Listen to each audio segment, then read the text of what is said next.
많은 사람들이 오래오래 잘 살고 싶어 하죠. 그런데 그 오래오래 잘 살고 싶어 한다라는 것 속에 어떤 표현이 같이 있냐면요, 내 자녀들 그리고 손자, 손녀들이 잘 되는 것을 보고 싶다라는 열망도 있는 것이죠. 부모 세대가 되면 자녀들이 잘 되는 것이 자신이 잘 되는 것보다 더 기쁘고 더 뿌듯할 때가 있죠. 자녀가 좋은 대학에 들어가면 자랑하고 싶고, 또 좋은 곳에 취직하거나 좋은 배필을 만나도 자랑하고 싶어집니다. 자녀들이 무엇인가 잘한 것이 있으면 그것이 자기가 잘한 것과 같은 그런 자랑이 되죠. 이것은 모든 사람들이 갖는 그러한 생각입니다.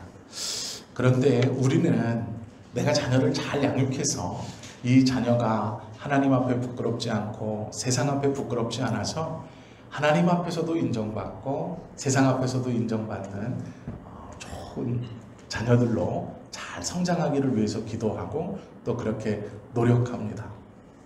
또 그 자녀를 통해서 어떠한 인정받을 만한 것들이 성취가 되면 기뻐하고, 그리고 노년에 자녀들이 잘 성장한 것을 보면 그래, 그래도 내가 잘 살았다, 하나님 앞에서 기도하면서 열심히 살았다, 이렇게 생각하죠. 성경은 그런데요, 조금 다르게 이야기하고 있습니다. 우리의 생각은 내가 자녀들을 잘 키워서 이 자녀가 잘 되면 이 자녀로 인하여 나의 노년이 빛나고 이 자녀로 인해서 내가 행복하고 자랑거리가 있을 것 같은데, 또 그것을 많이 보아왔고 많이 들어봤는데 성경은 좀 다르게 이야기합니다. 오늘 본문은 성경에서 말씀하시는 조금 다른 삶에 대해서 이야기하죠. 6절 말씀을 한번 보십시오. 손자는 이라고 말합니다. 내 자녀의 자녀이죠. 손자는 노인의 면류관이다 라고 말합니다. 여기서 노인은 보통 명사입니다. 즉, 두 세대가 뛰면, 우리 교회를 예를 들면 재은이, 재민이는 모든 부모 세대, 즉 두 세대 위로 온 모든 부모 세대의 면류관이다, 이렇게 말합니다. 이건 짧게 내 손자로 생각하셔도 돼요. 그런데 성경의 말씀의 정확한 말씀은 이스라엘 모든 공동체를 하나의 가족으로 봅니다. 그래서 이들은 네 가족, 내 가족 이렇게 보는 것이 아니라 우리가 모두 하나님의 선택된 백성으로 그 이스라엘 전체를 한 가족으로 봐요. 그래서 말을 어떻게 하냐면 손자는 이라고 말해요. 두 세대를 내려갔죠. 그 어린아이는 노인의 모든 부모 세대의 위에, 두 단계 위에 모든 노인들의 면류관이다, 이렇게 말해요. 이 말이 어떤 말인지 이해를 하셨죠? 그런데 이것은 이해가 됩니다. 그래, 손자가 잘 크고 잘 되면 어떤 일이 일어나는가. 그래, 면류관, 나의 자랑이 되고 머리에 쓰고 서로 자랑하고 내가 그 면류관을 썼다는 것에 기뻐할 수 있는. 그래. 그런데 그 뒤에 말이 우리의 생각과는 좀 달라요. 아비는 자식의 영화, 이렇게 말합니다. 우리 생각에 뭐가 돼야 돼요? 자식은 아비의, 우리는 이렇게 알고 또 그렇게 살아가고 있습니다. 이게 무슨 말이냐면 우리의 생각은 자식이 잘 되는 것이 나의 영광이죠. 자식이 출세하는 것이 나의 자랑이죠. 자식이 하나님 앞에서 잘 크는 것, 그것이 나의 기쁨이죠. 그래서 하나님이 이렇게 말씀하셔야 돼요. 손자는 노인의 면류관이요, 자식은 부모의 영환이라. 이게 정상이죠. 이게 우리가 지금까지 기도했던 기도의 내용이죠. 그리고 마음에 소원하는 것이죠. 그렇지 않습니까? 그런데 성경은 이렇게 얘기하지 않습니다. 앞에 손자는 그래, 이해가 됩니다.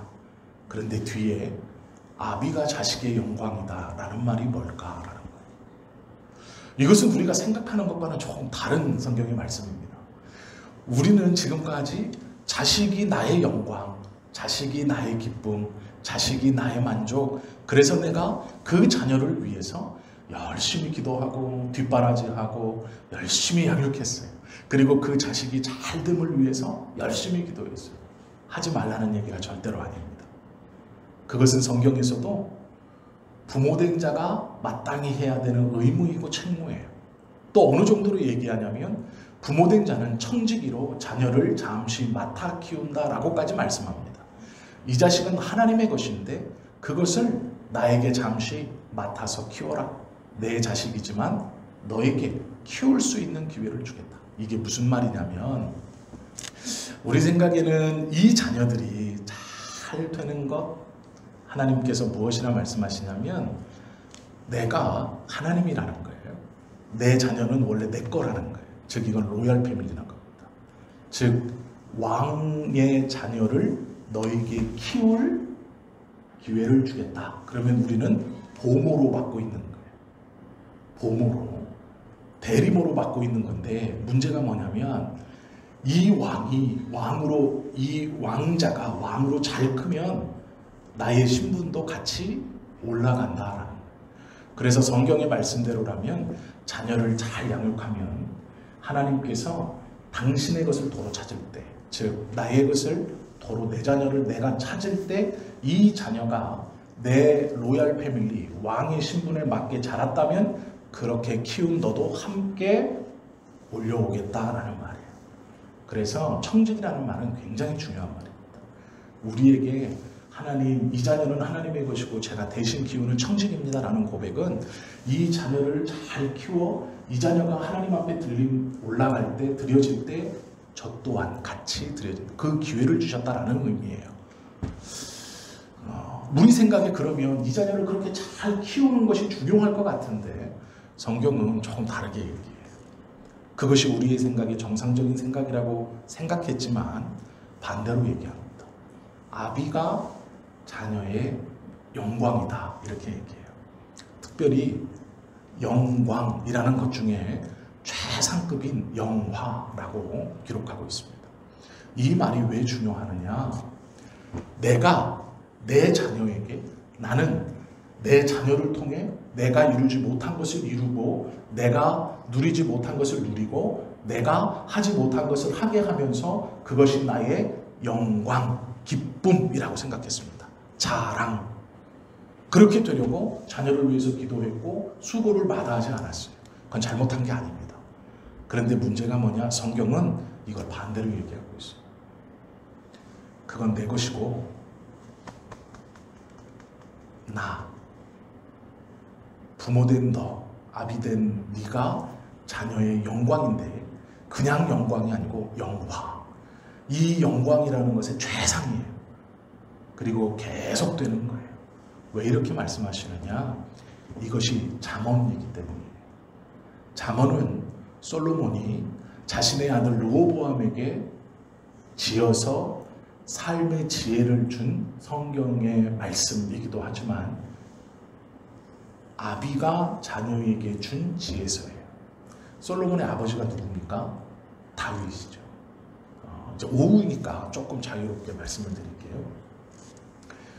솔로몬이 혼인정책을 쓰면서 이방의 여인들을 들어오고 그 여인들이 자신들이 믿는 신들을 데리고 들어왔어요. 이게 무슨 얘기냐면 이 고대 근동 지역에서 딸이 시집을 가면 A라는 왕가에서 딸이 떨어져 나와서 다른 나라로 시집을 가면 이 A라는 왕가의 딸의 이 왕가에 물려받은 딸의 지분이 있죠. 재산이 있습니다. 권력의 크기가 있어요. 이 재산을 다른 나라에 시집가면 모두 다 잊어버리느냐? 그렇지 않아요. 이걸 그대로 갖고 갑니다. 그러니까 이 왕가의 지분을 이 딸도 가지고 가요. 고대 근동에서 공주들은 힘이 아예 없는 사람들이 아니에요. 그 왕가의 지분을 가지고 가는데 그때 가는 것이 이스라엘 백성들이 집 안에서 장자의 상속권을 상징하는 드라빔을 가지고 가듯이 이 공주의 지분을 상징하는 상징물을 가지고 갑니다. 특별히 이 상징물은 굉장히 중요한 거예요. 왜요? 나는 이 A라는 왕궁 안에 있는 게 아니라 이 왕궁 밖으로 가잖아요. 즉 예를 들어 모압 공주가 모압 왕궁에서 자랐어요. 그래서 정상적인 공주가 됐습니다. 1공주이든 2공주이든 3공주이든 공주가 됐어요. 그런데 내가 세 번째 공주인데 왕 오빠 둘에 5명에서 내가 세 번째 막내예요. 그러면 적기는 하지만 지분이 있어요. 요 모압 왕가의 지분, 땅도 내 명의의 땅이 있고 백성들도 그 땅 안에서 사는 건 내 백성이에요. 이걸 내가 시집 간다고 다 잃어버리는 게 아니에요. 요것은 여전히 이 공주 겁니다. 그러면 이 공주는 지금 요 나라에 있지 않고 이 나라로 가죠. 그러면 이 나라에서 나머지 형제들이 주인 없는 이 땅과 이 백성들을 뺏으려고 하잖아요. 그걸 못 뺏게 하는 게 뭐냐면 증표예요. 증표. 이게 이스라엘 백성들의 드랍인 것 같은 겁니다. 그 집안의 상속자를 의미하는, 우리로 말하면 도장 같은 그런 거예요. 그거를 쥐고 가는 거예요. 그런데 이것이 작은 것이라면 이 공주가 여기서 여기로 시집 올 때 이게 예를 들어 요만한 것이라면 이렇게 품고 왔어요. 그럼 이게 잃어버리거나 이거를 깨트려지거나 잊어버리거나 이거를 분실하면 그 권한을 잃어버리는 거예요. 그러면 공주가 이쪽에서 이쪽으로 시집 올 때 내가 이 나라 안에 있을 때는 이것만 돼요. 이 조그만 거면 내 지분, 내가 공주인 걸 다 알고 내가 지금 그 땅 안에 있고 이렇게 주장하면 됩니다. 근데 문제가 뭐냐? 해외로 가면 이걸로 주장할 수 있는 게 너무 약해져요. 이게 무슨 얘기냐면 이걸 분실하거나 잊어버릴 수 있다는 얘기예요. 그러면 이걸 어떻게 만들까요? 크게 만들어요. 크게. 이만하게. 그래서 어디다 둘까요? 사람들이 잘 보이는 곳에 두는 거예요. 그리고 자기 측근들을 데려다가 그걸 지키게 해요. 이해하시죠? 이게 산당이에요. 산당이라는 게 이방 우상을 갖다가 놓은 게 다가 아니고요.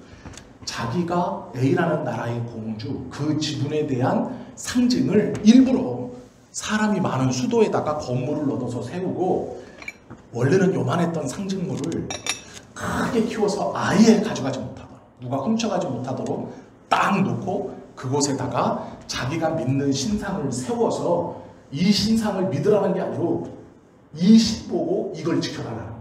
내 재산, 내 권위. 이해가 되시죠? 이게 산당이에요, 이스라엘에.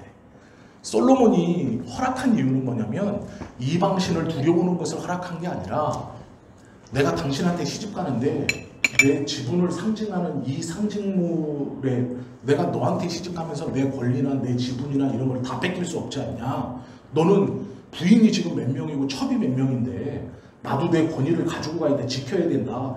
그러니 건물을 하나 내놔라. 그것도 사람이 많이 다니는 곳에, 사람 없는 곳에 말고 그거 무너뜨리거나 뺏어가면 안 되니까 사람 많은 곳, 사람 많이 다니는 곳, 넓은 건물, 내 체면에 맞는 건물을 주어라. 그러면 솔로몬이 주면 그곳에다가 이거를 자기네 나라에서 크게 만드는 거예요. 일부러 이거였는데 크게 만들고 사람들에게 보여줘요. 자기 가족들이나 귀족들에게. 내 권한을 상징하는 것은 이겁니다. 하고 왕이 인장도장을 딱 찍으면 이게 이제 그 권한이 되는 거예요. 그럼 이거를, 이 큰 거를 가지고 옵니다. 그리고 그 사람이 많이 다니는 건물 안에 집어넣어요. 그리고 나서 그 옆에다가 자기가 섬기는 신의 형상을 놓고 그 신에게 이거 지켜주세요. 이거 뺏기면 안 됩니다. 이런 거, 이게 상당이에요. 이해가 되셨죠? 이게 상당입니다. 그래서 솔로몬에게 시집 올 때 솔로몬이 이것을 세우라고 허락한 거예요. 나에게 오니까 세워라. 이방신, 그래, 이방신당, 그래, 산당 세워줄게. 솔로몬이 여자에게 빠져서 그렇게 한 게 아니고요. 그 당시에 이게 전통이에요. 그리고 시집 올 때 이렇게 하는 거예요. 이것이 이 팔레스타인 근동에서 있었던 산당의 출발입니다. 그런데 문제는 뭐냐? 이 공주가 이곳에서 나오는 돈을 계속 받으면서 살 수 없어요. 돈을 줄 수도 있고 안 줄 수도 있잖아요. 그리고 이 나라가 자기가 시집 올 때는 나라가 괜찮은 나라였어요. 그런데 시집을 왔어요. 나라가 망했네요. 그러면 이제 이것을 유지하고 거기에 사람을 써야 하는데 이것 자체가 돈이 있어야 쓰는 거죠. 그러면 그 모든 것을 솔로몬에게 요구하느냐? 그렇지 않아요. 솔로몬은 왕궁에서 그 사람, 이 당사자가 누리는 것을 주는 것 뿐이에요. 그럼 이 자기의 권한을 모셔놓은 요 건물을 어떻게 관리할까요? 방법이 있어야 되잖아요. 돈이 나와야 관리를 하죠. 그때 어떻게 했느냐? 원래 있었던 요 자기의 이 상속자를 상당하는 드라빔 이 모양을 지켜달라고 세운 신, 요 신과 이 건물을 관리하는 그들에게 이거를 이제 운영할 수 있는 것을 명하죠. 그러면 어떻게 되느냐? 그때부터 이 사람들은 여자들을 사다가 요 산당에 건물을 지어놓고 칸막이를 지어놓고 막아놓습니다. 그 다음에 어떤 일을 하냐? 산당에 들어와서 입장료를 내면 요것을 구경하고 보고 이 믿는 신에게 이것을 지키라고 조각해 놓은 그 신에게 예를 표하면 티켓을 줍니다. 그러면 그 티켓을 가지고 방에 들어가는 거예요. 이 방에 누가 있어요? 여자들이 있는 거예요. 그러니까 이게 오늘로 말하면 성매매 장소예요. 그 돈을 가지고 산당을 운영했어요. 이스라엘 백성들은요, 이방신을 섬긴다고 생각하지 않았어요. 왜 이 산당이 이스라엘에 이렇게 퍼지게 되냐면, 내가 하나님을 배반하고 출애굽을 시켜줬던 하나님 내가 안 믿지. 아브라함을 보라. 나는 이제 안 믿어. 나는 이제 저 A라는 나라에서 온 요 A라는 신을 내가 믿지. 이스라엘 백성은 한 번도 그렇게 생각한 적이 없어요. 이스라엘 백성이 믿는 건 하나님이에요. 그러면 여기를 왜 들어가요? 왜 들어갈까요? 음행 때문이에요. 음행 때문이에요. 그런데 그 속에 여자만 있었냐? 아니에요. 남자들도 있었어요. 남색하는 사람도 있었고 여인들도 그곳을 방문했어요. 이해가 되시죠? 이게 산당이에요. 이스라엘 백성들은 하나님을 버리고 이 신을 믿는다라고 생각해 본 적이 없어요. 그래서 이스라엘 백성들은요, 하나님이 징계하시거나 벌을 내리시는 걸 이해할 수가 없었어요. 왜요? 나는 여전히 하나님만을 믿는데 이건 내 생활 중에 하나야. 일탈 중에 하나예요. 지나가다가 사제가 너무 이쁘네? 그러면 이건 믿음하고 상관없어요. 내 호주머니에 돈이 얼마 있지? 저기 입장료가 얼마지? 그러면 이제 그게 코스예요. 이 방으로 가는 코스예요. 돈을 내면 사람이 인도를 해줘요. 그래서 쭉 따라가면 큰 그 상징물이 보여요. 드라빔. 우리 이스라엘 말로 하면 드라빔이라는 상징물이 조각일 수도 있고 동물일 수도 있고 그게 보여요. 그리고 그 옆에 이 드라빔을 지키라고 세워놓은 그 이방 신 모양이 보여요. 그러면 거기서 쭉 들어갔다가 경의를 한번 표하고 반절을 하죠. 솔로몬이 했던 것처럼 90도로 반절을 해요. 표하면 번호표를 주면 그 번호표에 방에 들어가는 거예요. 비유를 하자면. 그리고 나오는 거예요. 이게 이제 산당이에요. 그래서 그렇게 산당이 많아졌어요. 이게 무슨 얘기냐면 솔로몬의 나라가 처음에는 이만했습니다. 이스라엘이. 그리고 이제 시집을 오면서 이스라엘이 강해지면서 나라를 이렇게 넓혀가기 시작하는 거예요. 그러면 이스라엘은 강해졌지만 처음에는 이스라엘이 아니었던 나라들이 이스라엘로 병합되기 시작하거든요. 그러면 산당이 더 많아져요. 왜요? 자기네 나라에서 들어올 돈이 없어졌거든요. 나라가 없어졌으니.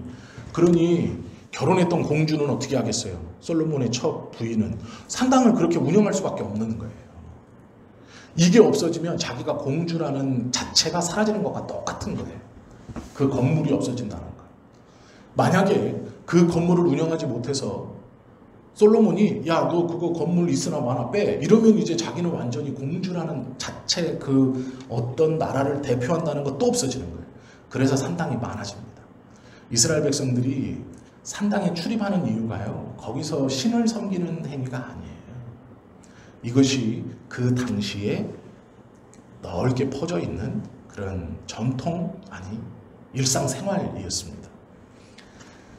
그 상황에서 솔로몬이 르호보암에게 하나님 앞에 어떻게 살아야 하는가를 전해준 책이 잠언이에요. 이 잠언의 배경이 그렇다라는 거예요. 솔로몬은 그 삶을 지내온 겁니다. 이해가 되시죠? 그 배경에서 잠언이 쓰여졌어요. 솔로몬이 뭐라고 얘기하느냐? 자신의 아들 르호보암에게 얘기하기를 자신의 아버지를 추억하는 거예요. 자신의 아버지가 다윗입니다. 다윗이 자신의 아버지로 솔로몬에게 뭘 줬어요? 신앙을 줬어요. 신앙. 그런데 문제는 자신의 아들 르호보암은 솔로몬에게 신앙을 배우지 못했어요. 나라는 키워줬는데 문제는 뭐냐? 하나님께서 이 가나안 땅에 들어올 때 철저하게 지키라고 했던 게 뭐냐면 이방인의 풍습을 씨를 말려라 했거든요. 이방 신을 이스라엘 백성들은 하나님을 섬기면서 하나님 내가 주님을 섬깁니다. 그러나 생활에서의 일탈이에요. 이건 이 신을 섬기는 게 아닙니다. 저는 이 신에 관심이 없어요. 그런데 그 신을 섬긴다고 하는 저 제사장 사제가 너무 이쁘네요. 우리 이스라엘 여자들 같지 않고 모압 여자처럼 너무 이쁘네요. 너무 이뻐서 하나님, 저는 하나님을 정말 믿고 있지만 이건 일상생활에 그냥 지극히 한 부분이에요. 제가 저 신을 절대로 믿지 않습니다 하고 들어갔다 나오는 걸 하나님은 뭐라고 하시냐? 나를 버렸다 이렇게 말하는 거예요. 왜 그러느냐? 이것은 하나님을 버린 게 아니라 하나님께서 약속의 땅에 들어갈 때 주신 이방 문화를 제하라.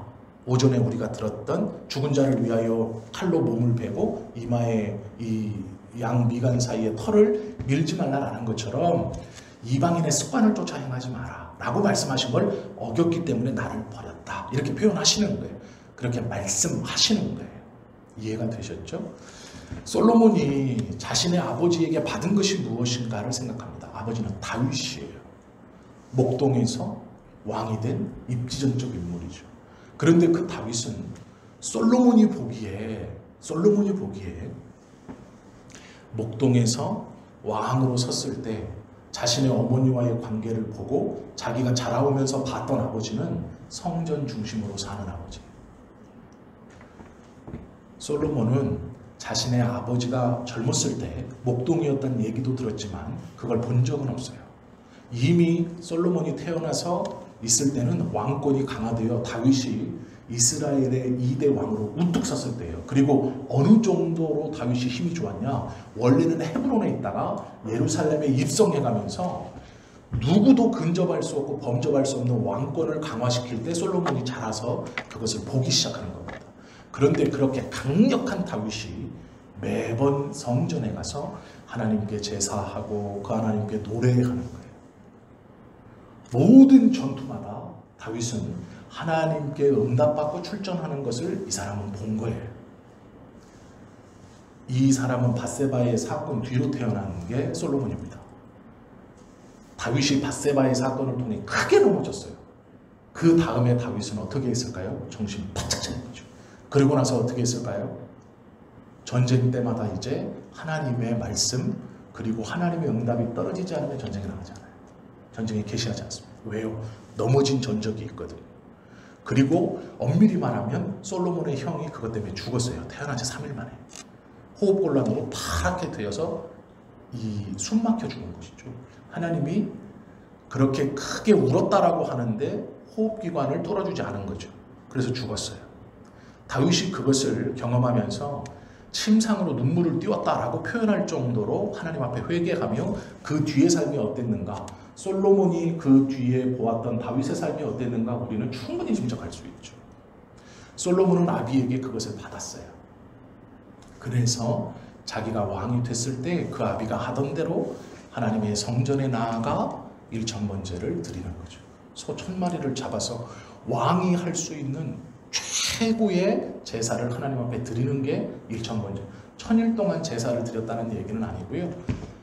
이 1000이라는 숫자는 완벽하게 제사를 드렸다는 거예요. 할 수 있는 한 최대의 것을.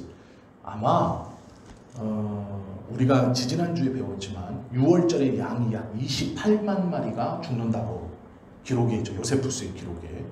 소 1000마리는요. 양과는 비교할 수 없지만 소 1000마리라면 예루살렘 안에 있는 모든 소를 다 잡았다는 얘기예요.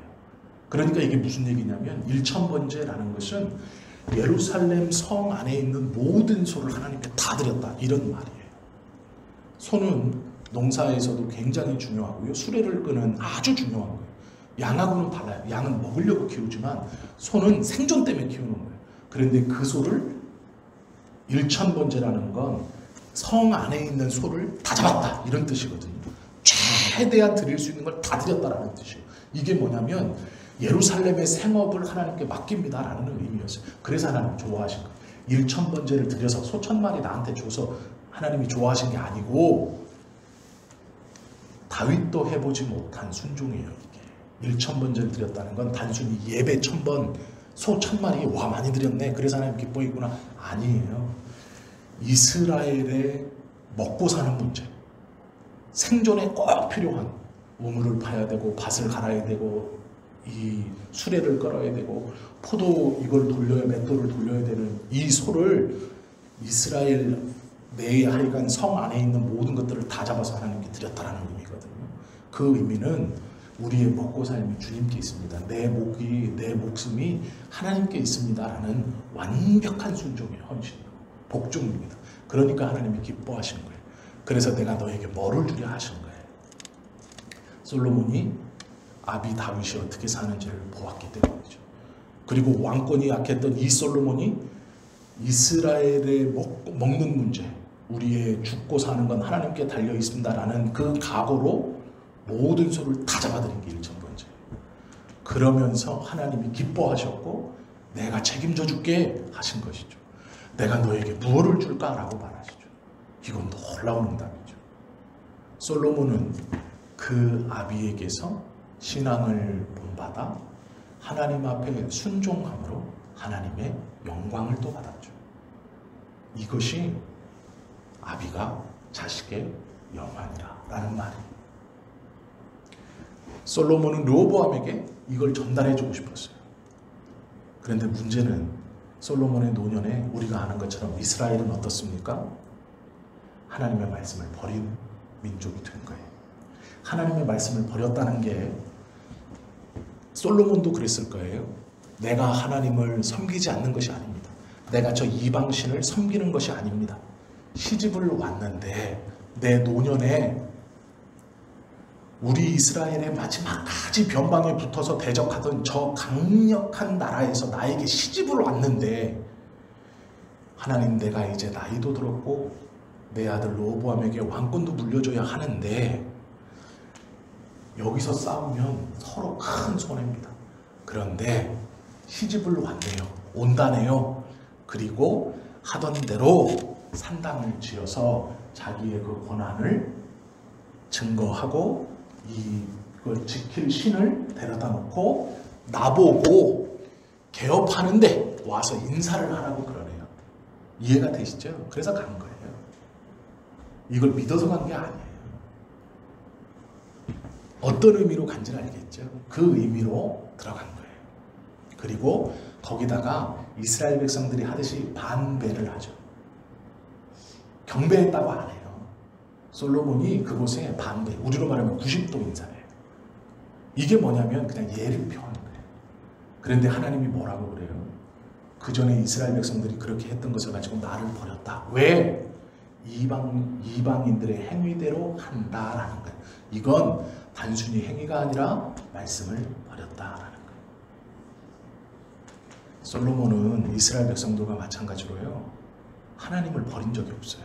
아니 적어도 자기는 그렇게 믿고 있어요. 내가 하나님을 버린 적이 없다라는 거죠. 그런데 르호보암이 보기에 그 솔로몬은 어떤 사람이에요? 그 솔로몬 자기 아버지는 현실에 타협하는 사람. 그의 본심이 하나님을 버린 적이 없다고 본심이라고 솔로몬은 가르치려고 하지만 그 행위를 본 아들은 아 저게 신앙이구나. 다 맡기는 게 아니고 적당히 현실과 타협하고 저게 신앙이구나 라고 생각하는 거예요. 다윗에게 신앙을 배운 솔로몬과 솔로몬에게 신앙을 배운 르호보암이 완전히 다른 길을 갑니다. 르호보암은 아버지에게서 하나도 배우지 못해요. 이게 문제예요. 다윗은 왕자가 여러 명이었고 압살롬이 자기 왕위 계승자 1위였고 이 압살롬을 특별히 사랑했어요. 그래서 이 압살롬을 가까이 뒀습니다. 그런데 문제는 뭐냐면 이 압살롬을 너무 사랑해서 자기가 40년 동안 왕궁에 있었던 헤브론의 통치를 맡겨요. 야 아들아, 이제 내가 예루살렘으로 하나님의 은혜로 40년 만에 복귀한다.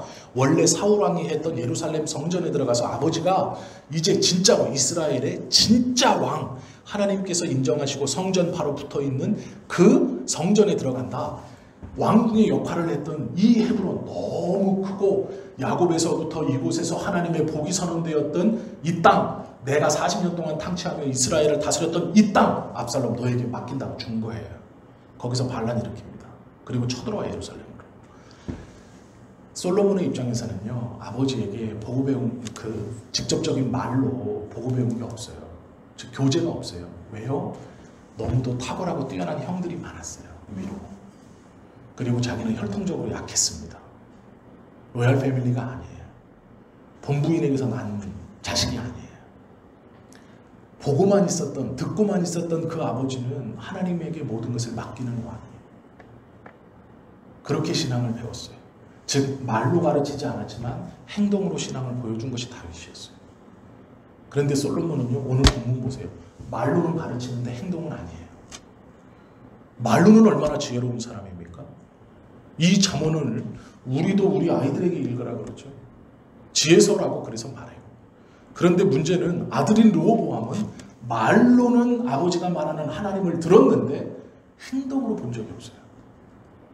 솔로몬이 하는 일은 산당에 돌아다니며 예를 표하는 것을 보았고, 그 산당을 가만히 놔두는 것을 보았고, 나라를 지키기 위해서 첩을 얻는 것을 본 거예요. 말로는 다른 말이었지만 행동으로는 하나님께 온전히 신뢰하고 맡기는 아버지의 모습이 없었다라는 것이죠. 우리의 삶을 가만히 돌아보셔야 돼요.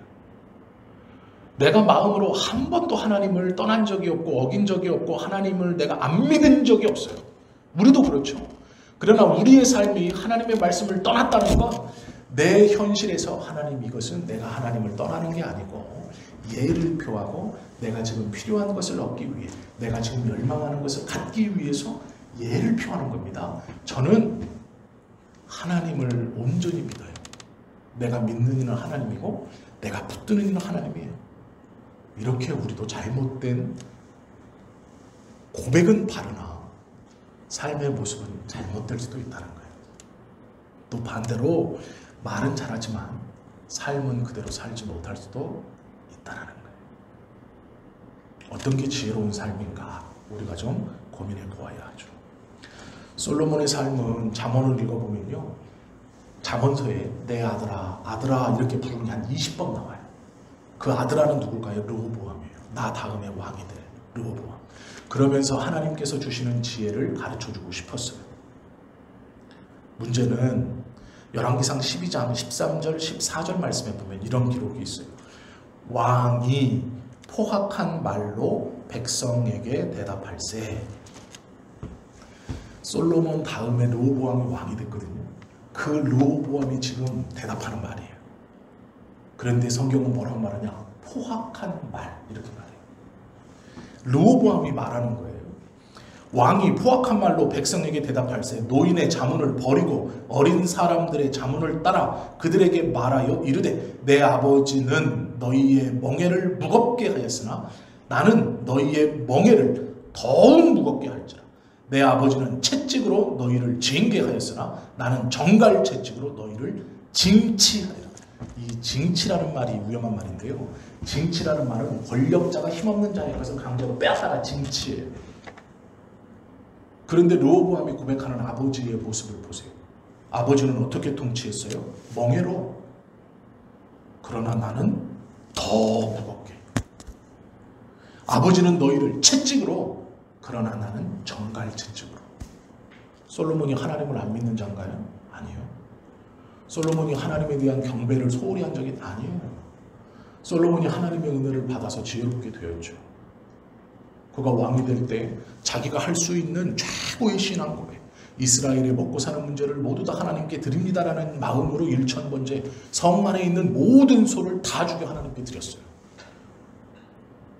하나님이 그걸 기뻐하셨어요. 그걸 모르는 사람이 있나요? 우리도 알고 있는데. 그런데 그의 아들 르호보암이 본 아버지는 어떤 사람이에요? 무거운 멍에로 이스라엘 백성들을 다스리던 왕. 채찍으로 때려가며 이스라엘의 것을 빼앗던 사람이에요. 그래서 자기는 아버지보다 더 무거운 멍에를 너희에게 지우고 정갈 채찍으로 너희들을 때리면서 나의 이 큰 힘으로 너의 약한 것들을 내가 징치 빼앗겠다라고 선언하는 거예요. 르호보암이 본 아버지는 나쁜 사람이잖아요. 착취하는 사람이에요. 솔로몬은요, 하나님을 믿는 사람이에요. 예배했던 사람이고 하나님 앞에 나아갔던 사람이에요. 잠언을 지었고 시편을 지었고 지혜서를 지으면서 자신의 지혜를 마음껏 자랑했던 사람이에요. 그러면서 하나님의 영광으로 풍요로운 삶을 살았던 사람이에요. 그런데 그 아들을 어떻게 봐요? 내 아버지는 채찍으로 때려가며 빼앗던 사람이고 무거운 멍에로 메어가며 고통스럽게 했던 사람이다. 나는 더 심한 채찍과 멍에로 너희들의 것을 징치하겠다. 이렇게 말해요. 뭘 배운 거예요? 말을 아무리 잘해서 가르쳤는데 그가 보고 배운 것은, 그리고 그의 삶이 그렇게 되죠. 그러니 어떻게 돼요? 나라가 쪼개져요. 하나님께서 주신 나라가 쪼개집니다. 그런데 놀라운 것은 정통성 있는 르호보암을 따르는 사람보다 정통성이 없는 여로보암을 따르는 사람이 더 많아요. 우리가 지금 어떻게 살아가느냐가 내 아들의 영화를 결정한다라는 거예요. 성경은 그걸 얘기하고 있는 겁니다. 아비가 자녀의 영화다라는 것은 무엇을 보여줄 것이냐? 말로 아니고요, 삶으로. 말을 잘하는 거, 솔로몬보다 말 잘하는 사람이 어디 있습니까? 아니라는 거예요. 내가 어떻게 살아가는가? 내가 내 아들을 정말 잘 키워서요, 이 아들을 성공하게 하는 거 중요하죠. 그러나 성경은 그렇게 말하지 않고요, 네 아들이 정말로 영화롭게 되는 거, 정말로 영광을 아는 건 네가 잘 살아야 한다. 네 삶으로 잘 보여줘야 된다. 네가 하나님을 온전히 믿는 것을 보여줄 때 그 자식이 그걸 보고, 여기서 그 자식은 욕이 아닙니다. 그 아들이, 그 자녀가 그걸 보고 하나님의 영광, 하나님이 높여주시는 영화가 뭔지 알게 된다는 거예요. 솔로몬은 다윗에게 그걸 받았어요. 보고 그 은혜를 받았습니다. 그런데 문제는 솔로몬은 말은 했지만 행위로 그걸 보여주지 못했어요. 그러니 르호보암이 하나님의 은혜를 연결해서 받지 못하죠. 물론 다윗과의 약속 때문에 르호보암이 왕위를 누리고, 하지만 하나님께서 다윗을 세웠을 때 그 다윗 가문에게 주신 영광은 이 정도가 아니에요. 솔로몬이 1000번제를 드리며 하나님께 받았던 약속은 르호보암이 누리는 것과 비교하면 정말로, 르호보암은 비교가 안 되는 것들을 다 빼앗긴 것과 다친 게 없어요. 이 르호보암이 무엇을 배웠을까? 어떻게 되었을까? 우리는 알죠. 그럼 이제 우리 삶을 돌아봐야 돼요. 내가 여태까지 내 아들에게 무엇을 보여줬을까? 무엇을 말했을까? 말로는 이거 말고요. 물론 말도 중요하지만 말로는 보다 내 삶으로, 하나님 내 아들 복 주세요. 정말 귀한 기도입니다. 그런데 하나님, 내가 주님 안에서 똑바로 사는 것이 내 아들의 영화를 결정하는 것임을 하나님 내가 압니다. 그래서 내가 똑바로 살 수 있도록, 내가 말씀 붙들고 살 수 있도록 하나님 도와주십시오 하는 게 더 급하다는 거예요. 그게 더 중요하다는 거예요. 오늘 말씀을 잘 소화시키셔야 돼요. 잘 이해하셔야 돼요. 손자는 노인의 면류관이요, 아비는 자식의 영화이다 라는 말씀이 뭔가, 우리가 정말로 자식들을 잘되게 하는 게 뭔가, 내가 하나님 앞에서 먼저 바르게 사는, 말이 아니라 삶으로 그것을 전수해 줄 수 있어야 되는 거예요. 솔로몬처럼 받았지만 전해주지 못하면 얼마나 비극적인 삶이에요. 르호보암처럼 받은 것도 없다면 더 비참한 삶이에요. 그런데 우리는 예수님의 은혜로 복음을 알게 되고 하나님의 말씀을 듣고 또 그 하나님의 은혜로 지금까지 왔어요. 혹여 자녀에게만 집중되었던 어떤 부분이 있다면 그건 그대로 그대로 하세요. 기도하시고 관심 가져주시고 잘 양육하세요. 하나님이 나에게 청지기로 맡겨줬기 때문에 잘 하세요. 그러나 그것과 함께 내가 지금 어떻게 사는가도 중요해요. 이 삶의 걸음걸음이 자녀들이 보고 그대로 배운다라는 것이죠. 조금 오래된 책이지만 캠필드라는 미국의 목사님이 98년도에 쓴 책이 있는데 이 책이 한국에서도 굉장히 좀 유행을 했던 적이 있어요. 지금은 이제 오래된 책이라 잘 보지는 않는데 책 제목이 참 재밌어요. 그게 뭐냐면 아버지 당신은 카피되고 있습니다. 이런 말이에요. 제목만 봐도 무슨 내용인지 딱 아시겠죠. 아버지 당신은 카피되고 있습니다. 자녀들이 주변에 나의 후배들이 믿음의 후배들이 내 것을 보고 그대로 배운다는 거예요. 당신도 모르게 당신은 지금 복사되고 있대요. 카피되고 있대요. 누구한테? 자식들한테요. 제가 잘 살았네 못 살았네 그런 말씀 드리는 거 절대 아닙니다. 그런 말씀이 아니에요. 우리가 소홀하게 여기지 말아야 할 것. 그것이 무엇일까? 그리고 성경에서는 이것을 분명히 말씀하고 있어요. 아비가 자식의 영화다 이렇게 말해요. 자식이 아비의 영화다 이렇게 말하지 않고 아비가 자식의 영화다 이렇게 말해요. 내 자식이 진짜 잘 되는 길, 하나님 앞에 정말로 복 받는 길, 내가 하나님 앞에 바르게 서 있는 거예요. 그것이 내 자식을 정말로 사랑하고 위하는 사람의 삶의 모습이다 라는 거예요. 기도하실 때 자녀를 위해 축복하면서 기도하듯 내 스스로 나 자신을 위해 축복하며 기도할 수 있어야 돼요. 내 자식이 소중해서 그 자식을 성공을 위해서 그 자식의 건강을 위해서 기도하듯 나의 건강과 나의 성공, 나의 신앙의 바름을 위해서 똑같이 기도하셔야 돼요. 내가 바르게 사는 것, 하나님 앞에서 온전히 기도하고 사는 것이 내 아이의 온전한 영화를 결정하기 때문에 희생하고 또 섬기고 양보하고 중요하죠. 잘못되셨다는 건 아니에요. 참 잘하셨어요. 고생하셨어요. 그 수고를 하나님이 아시죠. 그러나 어쩌면 자식에게 모든 것을 내어주면서 잊어버렸던 나, 어떻게 하나님 앞에 누리고 어떻게 기도해야 하고 어떻게 살아가야 하는가, 그것을 한번 생각해 보시고 고민해 보시는 시간이 되어야 합니다.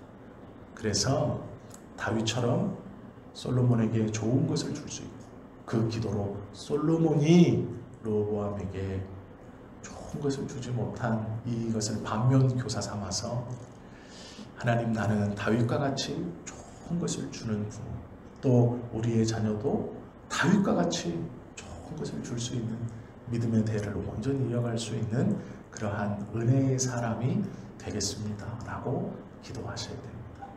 이 열망을 품지 않으면 하나님께 기도할 수 없고 하나님의 은혜를 경험할 수 없어요.